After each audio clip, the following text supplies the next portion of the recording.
Happy festive season. Talking about festive season, it is a season that records a high level of joy as well as a high level of happiness.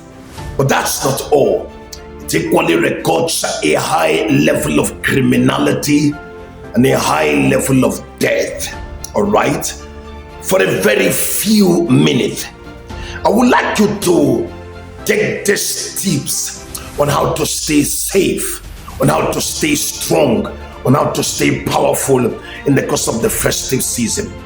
One remarkable feature of the festive season is what I will call the crowd mentality or the head mentality.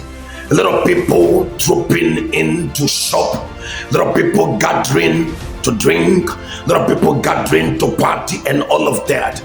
The head mentality, the bandwagon effect. There are people doing this and that in a crowded fashion.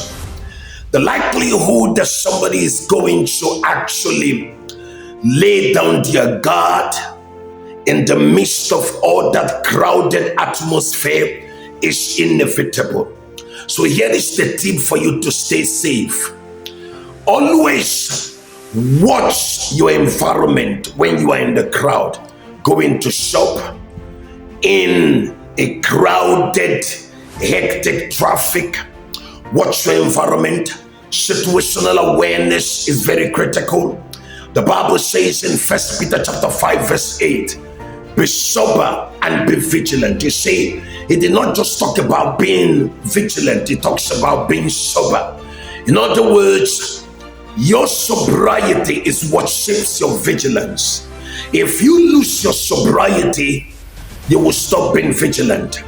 When you do what everybody is doing, some of them are not really bad, but you tend to get carried away.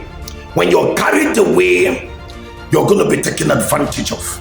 People have been poisoned because they got carried away by the festive atmosphere.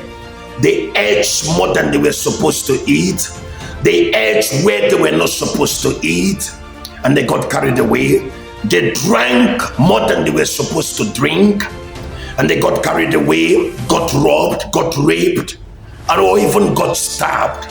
So these are the pitfalls that you need to avoid. And for you to avoid it, you need to ensure that you don't allow the festivities to compromise your spirituality. I'm going to say that again.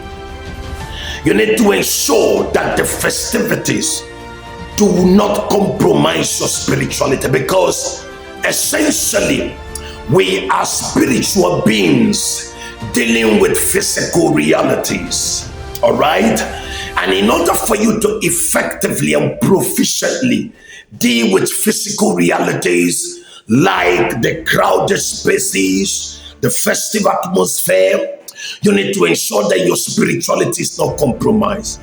Don't allow your spirituality to get compromised just because you're celebrating. When you allow that to happen, you become vulnerable. You can be taken advantage of.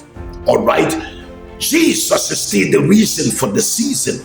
So don't allow that to skip your mentality. When you allow that to skip your mentality, you will go where you're not supposed to go. You will drink more than you're supposed to drink. You will eat more than you're supposed to eat. You may get poisoned. You may get robbed and all of that. So allow your spirituality to stay intact. Pray fervently to wire your psychology.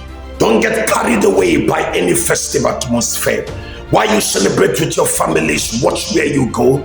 Even in the crowd, be sure you're not answering your phone on the street. Be sure you're not answering your phone in a space where you can be robbed and all of that. The festive season is a season that the enemy capitalizes to kill, to rape, to maim, and to destroy. Let not that be your portion. Take the necessary measure. Avoid the crowd mentality. Avoid the bandwagon mentality where you want to do what everybody does. You may find yourself in the midst of everybody, but don't lose your vigilance. Don't lose your sobriety. Stay fortified in your spirit and soul. That way, you will avoid being a victim of criminality in this festive season. This is BC Simeon. Help me to share this message to as many people as you care about, and subscribe to my YouTube channel, BC Simeon Television Network. May the good Lord richly bless you.